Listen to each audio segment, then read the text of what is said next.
ज्यादातर जुड़वा बच्चों की शक्ल एक जैसी ही क्यों होती है और आखिर स्वीडन के ट्रेन ड्राइवर्स स्कर्ट पहनकर ट्रेन्स को क्यों चलाते हैं? साथ ही साथ इतना ज्यादा झाग आखिर इस समुद्र में कैसे आया? ऐसी दिमाग को चकरा देने वाले रैंडम एंड इंटरेस्टिंग फैक्ट्स को जानने के लिए ट्रिमेंडस फैक्ट सीरीज का एपिसोड लास्ट तक जरूर देखिएगा। Fact number 20। जैसे कि हम सभी जानते हैं कि हम किसी भी लोडेड ट्रक या फिर व्हीकल को रेत के ऊपर नहीं चला सकते, क्योंकि दोस्तों अगर ऐसा किया जाएगा तो उस व्हीकल के टायर्स तुरंत ही रेत में धंस जाएंगे। तो क्या कभी आपने सोचा है कि आखिर फिर इस कंडीशन में हमारी आर्मी अपने लोडेड व्हीकल्स को रेत के ऊपर कैसे चलाती है? असल में दोस्तों उसके लिए इस्तेमाल किया जाता है कुछ इस तरीके की फोल्डेबल सैंड मैट्स का, जिनको कि पिछले काफी लंबे समय से रेत के ऊपर कुछ इस तरीके से बिछाया जाता है और इसके बाद ही हमारी आर्मी के व्हीकल्स बेहद ही आसानी से उस सैंड के ऊपर एक जगह से दूसरी जगह ट्रेवल कर पाते हैं। एंड ऑनेस्टली बहुत ही कम ऐसे लोग होंगे जो आर्मी की इस टेक्नोलॉजी के बारे में पहले से ही जानते होंगे। तो आप ये कह सकते हैं कि अभी अभी आपने कुछ बेहद ही यूनिक तो जरूर देखा है। Fact number 19। आप किसी भी रेस्टोरेंट में अच्छे खाने का टेस्ट लेने जाते हैं, राइट? लेकिन क्या आपको पता है कि इस दुनिया में एक ऐसा रेस्टोरेंट भी है जो आपको टेस्ट नहीं बल्कि हार्ट अटैक देता है? असल में दोस्तों साल 2005 में लास वेगास में खोले गए इस रेस्टोरेंट का यह दावा है कि ये इतना ज्यादा कैलोरीज वाला फूड बनाते हैं कि अगर डेली आकर आप यहां पर फूड खाते हैं तो फॉर श्योर आपको हार्ट अटैक हो जाएगा। और ऐसा अभी तक 4 लोगों के साथ हो भी चुका है और यही वो कारण है जिसके चलते हुए इस रेस्टोरेंट का नाम हार्ट अटैक ग्रिल रखा गया है, जहां पर आपको सभी स्टाफ हॉस्पिटल स्टाफ के अटायर में तैयार हुआ नजर आता है। साथ ही साथ कस्टमर्स को भी यहां पर कुछ इस तरीके से पेशेंट के कपड़े पहनाने के बाद ही उनको फूड सर्व किया जाता है। अब कोई मुझे ये बताएगा कि यहाँ पर कौन सा नशा चल रहा है? Fact number 18। दोस्तों आपने भी कुछ इस तरीके की ड्रैगन टेल काइट्स को तो जरूर देखा होगा, लेकिन क्या आपने कभी सोचा है कि आखिर इस पैटर्न को किसे देखकर एडॉप्ट किया गया है? मिली ग्रीन ड्रैगन टेल बटरफ्लाई से, जो कि साउथ एशिया में पाई जाती है और जब ये अपने विंग्स को खोलकर उड़ती है तो ये अपने उन ट्रांसपेरेंट और लंबे विंग्स को कुछ इस तरीके से बेहद ही खूबसूरत वे में हवा में वेव करती है और इसकी इसी शेप को एडॉप्ट करते हुए प्रेजेंट डेट में हम कुछ इस तरीके की बेहद ही खूबसूरत काइट्स को बनाते हैं। क्या इस फैक्ट से पहले आपने इस बटरफ्लाई को कहीं पर भी देखा था? कमेंट करके जरूर बताइएगा। Fact number 17। दोस्तों हमने प्रेजेंट डेट में कुछ इस तरीके की फोल्डेबल साइकिल्स को तो जरूर देखा है, जिनको कि फोल्ड करके एक छोटे से बैग में कैरी किया जा सकता है। लेकिन क्या आपको पता है कि ये टेक्नोलॉजी अभी हाल ही की नहीं बल्कि साल 1949 की है? दोस्तों अभी आपकी स्क्रीन पर आपको जो वीडियो क्लिप दिख रही है उसे साल 1949 में जर्मनी में शूट किया गया था, जिसमें आप इस पूरी दुनिया की सबसे पहली ऐसी फोल्डेबल साइकिल को देख सकते हैं जिसे इतना फोल्ड किया जा सकता था कि उसे कुछ इस तरीके के एक बैग में कैरी किया जा सकता था। तो आप ये कह सकते हैं कि अभी अभी आपने कुछ बेहद ही रेयर तो जरूर देखा है। Fact number 16। क्या आपको पता है कि ऑस्ट्रेलिया में समय समय पर सी फॉर्म नाम का भी एक फिनोमेना क्रिएट होता है, जिसमें वहां का समुद्र कुछ इस तरीके से बेहद ही खूबसूरत फॉर्म में कन्वर्ट हो जाता है। असल में दोस्तों ऑस्ट्रेलिया की ज्योग्राफिकल कंडीशन के हिसाब से इस कंट्री के आसपास समुद्र में ऑर्गेनिक मैटर बहुत बड़ी तादाद में मौजूद है। अब जैसे ही समुद्र में कोई भी तूफान या फिर तेज लहरें आती हैं तो उसके हलचल के कारण ये ऑर्गेनिक मैटर एक फोमिंग एजेंट की तरह काम करना शुरू कर देता है एंड एज अ रिजल्ट वहां का समुद्र कुछ इस तरीके से फोम को जनरेट करता है कि मानो उसमें बहुत बड़ी तादाद में किसी भी डिटर्जेंट को मिला दिया गया हो। एंड मोस्ट इंपॉर्टेंट ये पूरे ही तरीके से ह्यूमंस के लिए सेफ है and that's amazing. Fact number 15। क्या आपको पता है कि साल 1975 में रिलीज की गई जॉज मूवी में एक किलर शार्क को बीच पर मौजूद इंसानों को खत्म करता हुआ दिखाया गया था और उस समय ये मूवी ब्लॉकबस्टर भी रही थी और यही वो कारण है जिसके चलते हुए प्रेजेंट डेट में हर साल टेक्सास में jaws on the water event को आयोजित किया जाता है, जिसमें व्यूअर्स को कुछ इस तरीके से पानी पर तैरते हुए उस पूरी ही मूवी को दिखाया जाता है और आसपास के माहौल को बिल्कुल ही मूवी के माहौल के जैसा बनाया जाता है, ताकि मूवी देखते समय व्यूअर्स का थ्रिल और डर 7वें आसमान पर पहुंच जाए और यही चीज इस इवेंट को लाजवाब भी बनाती है। Fact number 14। जैसा कि हम सभी जानते हैं कि हम किसी भी फ्रूट को 6 से 7 महीनों तक काफी ज्यादा लो टेम्परेचर पर रखकर ही उसको प्रिजर्व रख सकते हैं, लेकिन शायद ये नियम अफगानिस्तान के लोगों के लिए सिर्फ एक मजाक है। असल में दोस्तों अफगानिस्तान में किसी भी फ्रूट को प्रिजर्व करने के लिए कुछ इस तरीके की मिट्टी की ट्रेस को बनाया जाता है, जिनको कि स्ट्रॉ एंड मड ट्रेस के नाम से जाना जाता है। असल में दोस्तों इन ट्रेस को कुछ इस तरीके से डिजाइन किया जाता है कि जैसे ही किसी भी फ्रूट को इसके अंदर रखा जाता है तो ये तुरंत ही अंदर की सभी गैसेस और एयर को बाहर निकाल देती हैं, जिसकी वजह से वो फ्रूट 1 से 1.5 साल बिल्कुल फ्रेश का फ्रेश ही बना रहता है और ये चीज वास्तव में अपने आप में लाजवाब है। फैक्ट नंबर 13, क्या आपको पता है कि यूएसए गवर्नमेंट की एक website centres for disease control and prevention एक ऐसी वेबसाइट है जिसके ऊपर आपको सभी डिसीज और उनसे बचाव के उपाय मिलते हैं, लेकिन एक चीज जो सबसे ज्यादा हैरान करने वाली है वो यह है दोस्तों कि इस वेबसाइट पर आपको बहुत सारे ज़ॉम्बीज के अटैक से बचने के सभी तरीके भी देखने को मिलते हैं। मतलब जो चीज दुनिया में एग्जिस्ट करती ही नहीं है उससे बचाव के तरीके यूएस गवर्नमेंट लोगों को क्यों बता रही है, and that's really strange. Fact number 12, जब भी कोई भी इंसान किसी भी शादी या फिर पार्टी में जाता है तो अक्सर वो अपनी डाइट से ज्यादा फूड को कंज्यूम कर लेता है और फिर उसी के हिसाब से वो वॉशरूम का इस्तेमाल भी करता है। लेकिन क्या हो कि अगर आपको 3 दिन तक ना ही यूरिन करने दिया जाए और ना ही पॉटी। असल में दोस्तों इंडोनेशिया की टेडोंग ट्राइब की एक प्रथा के अनुसार हर न्यूली मैरिड कपल को शादी के 3 दिन बाद तक ना ही यूरिन करने दिया जाता है और ना ही पॉटी। असल में दोस्तों उनका ये मानना है कि ऐसा करने से उनका आगे आने वाला जीवन काफी ज्यादा सुखद हो जाएगा, भले ही प्रेजेंट डेट में उनके हालात दुखद हो गए हों। अब आप मुझे बताइएगा कि अगर इस चीज को इंडिया में लाया जाए तो यहाँ पर कपल्स का क्या हाल होगा। हाँ ये तो होगा ही, इसके अलावा और क्या हाल होगा कमेंट सेक्शन में जरूर बताइएगा। फैक्ट नंबर 11, क्या आपको पता है कि साल 1993 में पेप्सी के द्वारा फिलीपींस में 30 लाख प्राइज मनी वाले पेप्सी फीवर नाम के कंपटीशन को शुरू किया गया था, जिसके तहत पेप्सी अपनी बोतल्स के कैप के नीचे कुछ इस तरीके के कुछ रैंडम नंबर्स को लिखकर उन्हें मार्केट में उतारा करती थी, जिसके बाद हर दिन न्यूज़पेपर या फिर टीवी में उस दिन के विनिंग नंबर को डिस्प्ले किया जाता था। लेकिन यहां पर सबसे बड़ी प्रॉब्लम सस्ते नशे की हो गई और उसी नशे की हालत में कंपनी ने 349 नंबर को 1-2 नहीं बल्कि 8 लाख बोतल्स की कैप पर प्रिंट कर दिया। और जिस दिन वो नंबर टीवी और न्यूज़पेपर में खुला पेप्सी के होश उड़ गए, क्योंकि प्राइज मनी को लेने के लिए 8 लाख लोग कंपनी के सामने खड़े हुए थे, जिसके चलते हुए पेप्सी ने उन सभी लोगों से माफी मांगी और उन सभी लोगों को $18 के हिसाब से पे किया। और ये पेप्सी के इतिहास की सबसे बड़ी गलतियों में से भी एक गलती मानी जाती है। फैक्ट नंबर 10, दोस्तों जब भी कोई पत्ता पेड़ से टूटकर गिरता है तो कुछ दिनों के बाद वो कुछ इस तरीके का बन जाता है और इस कंडीशन में हमें देखकर लगता है कि मतलब ये तो पूरी तरीके से डेड हो चुका है, इसमें अब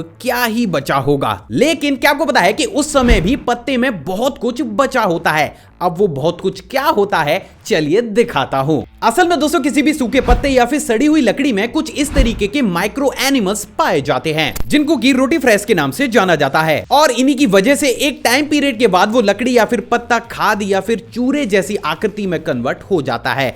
एंड ऑनेस्टली ये काफी ज्यादा अजीब है। फैक्ट नंबर 9, क्या आपको पता है कि स्वीडन में हर साल समर में वहां के ट्रेन ड्राइवर्स शॉर्ट पहनकर ट्रेन को चलाया करते थे, लेकिन वहां की गवर्नमेंट को ये काफी ज्यादा वल्गर लग रहा था, जिसके चलते हुए साल 2013 में वहां की गवर्नमेंट ने ड्राइवर्स के शॉर्ट पहनने पर बैन लगा दिया, जिससे परेशान होकर वहां के ट्रेन ड्राइवर्स कुछ इस तरीके की स्कर्ट को पहनकर ट्रेन को चलाया करते थे। मतलब सही है, हवा का आदान प्रदान अच्छे तरीके से हो रहा था। असल में दोस्तों ड्राइवर्स का कुछ ऐसा कहना था कि जब उनकी फीमेल को वर्कर स्कर्ट पहन सकती है तो वो ड्राइवर्स भी स्कर्ट पहनकर ट्रेन को चला सकते हैं। और इस चीज से हैरान होकर कुछ ही दिनों के बाद स्वीडन गवर्नमेंट ने अपने उस बैन को वापस ले लिया। मतलब अपनी बात मनवाने का इससे बेहतरीन इलाज और कुछ भी नहीं हो सकता। फैक्ट नंबर 8, क्या आपको पता है कि साउथ कोरिया में कुछ इस तरीके के स्क्वायर एप्पल्स को बहुत बड़े स्केल पर उगाया जाता है, लेकिन आखिर ऐसा क्यों किया जाता है? असल में दोस्तों एप्पल की शेप की वजह से ट्रांसपोर्टेशन में उसे काफी ज्यादा जगह देनी पड़ती है, जिसकी वजह से उनका ट्रांसपोर्टेशन भी काफी ज्यादा महंगा होता है।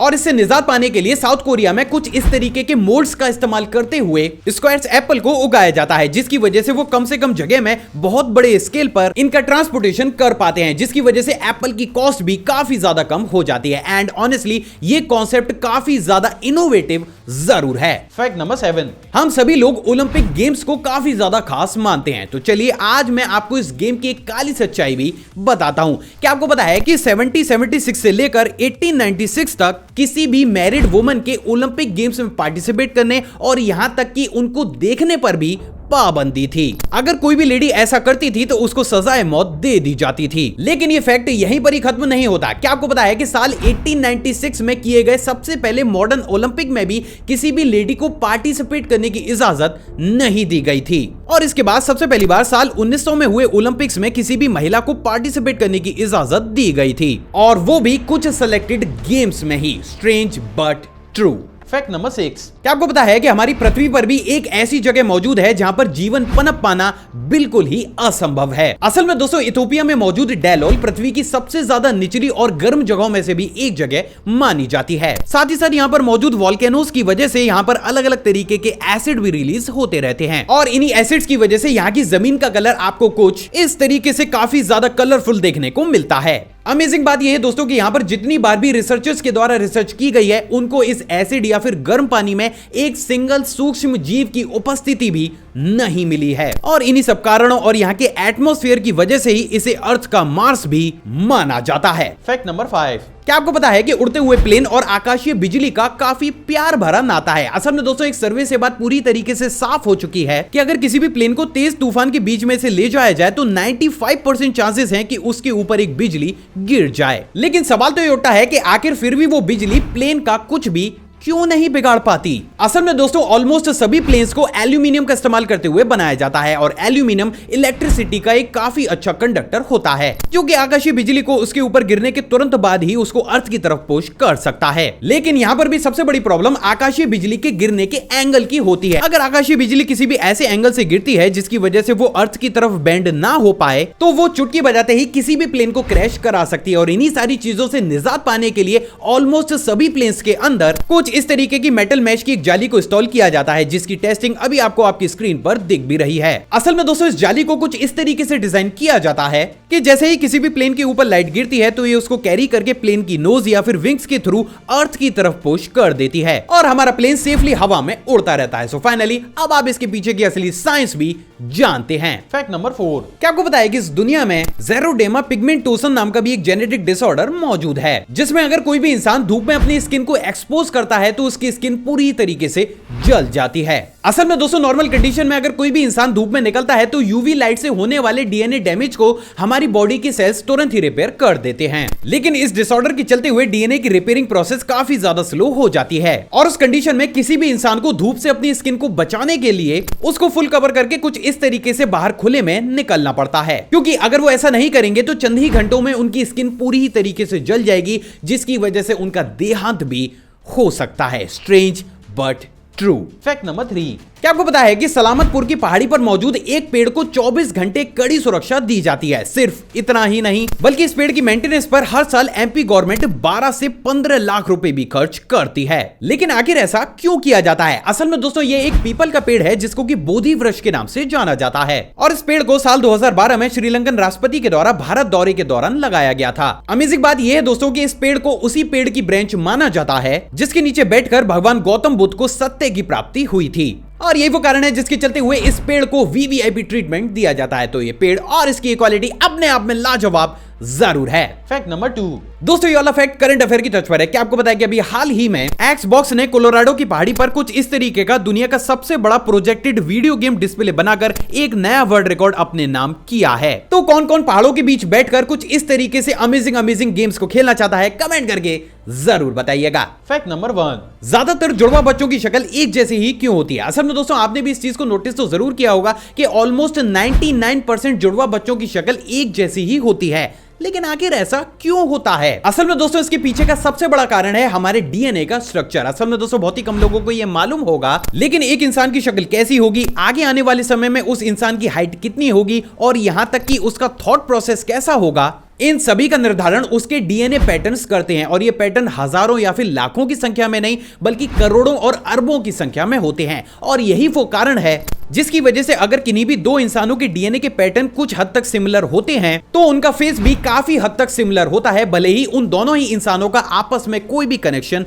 ना हो। अब दोस्तों बात अगर जुड़वा बच्चों की जाए तो इनिशियल स्टेज पर मदर के वूम में सभी बच्चों की बॉडी का डेवलपमेंट एक सेल से होता है और उस सेल में उस बेबी का डीएनए पैटर्न पहले से ही स्टोर होता है। अब दोस्तों अगर किसी भी सिचुएशन में वो सेल टूटकर दो अलग अलग सेल्स बनाता है तो उस कंडीशन में उन दोनों ही सेल्स में बिल्कुल सेम पैटर्न का डीएनए पहुंच जाता है, जिसकी वजह से जब उन बेबीज का डेवलपमेंट शुरू होता है तो उन दोनों का ही डीएनए एक तरीके से एक दूसरे को कॉपी करना शुरू कर देता है एंड एज अ रिजल्ट उनका डीएनए पैटर्न अलग अलग होने की बजाय बिल्कुल सेम ही हो जाता है। आप क्योंकि उन दोनों ही बेबीज को सेम टाइम और सेम अमाउंट में सेम ही न्यूट्रिशंस मिलते हैं तो यहां पर वो दोनों ही बेबीज आइडेंटिकल वे में ग्रो होना शुरू हो जाते हैं और उस कंडीशन में हमें देखने को मिलते हैं दो ऐसे बेबीज जिनकी शक्ल और यहां तक की आदतें भी बिल्कुल ही एक जैसी होती हैं। लेकिन अगर इनिशियल स्टेज पर मदर के वूम में ऑलरेडी दो सेल्स बनते हैं तो क्योंकि उन दोनों ही बेबीज के डीएनए का स्ट्रक्चर अलग अलग होता है तो वो ट्विंस होने के बावजूद भी ना ही उनकी शक्ल आपस में मिलती है और ना ही उनकी आदतें। सो फाइनली अब आप ये जानते हैं कि जुड़वा बच्चों की शक्ल एक जैसी ही क्यों होती है। आई होप दोस्तों आज की वीडियो आपको नॉलेजेबल लगेगी। अगर आपको वीडियो पसंद आई तो वीडियो को दिल खोल के लाइक शेयर और कमेंट जरूर कीजिएगा। आप चाहें तो मुझे इंस्टाग्राम पर भी फॉलो कर सकते हैं, वहां भी मैं शॉर्ट फैक्ट्स और बैक मूवमेंट्स को टाइम टू टाइम शेयर करता रहता हूं, जिसका लिंक आपको स्क्रीन पर या फिर डिस्क्रिप्शन बॉक्स में मिल जाएगा। एक और फ्रेश कमाल वीडियो में आप सभी से दोबारा मुलाकात होगी दोस्तों। जय हिंद।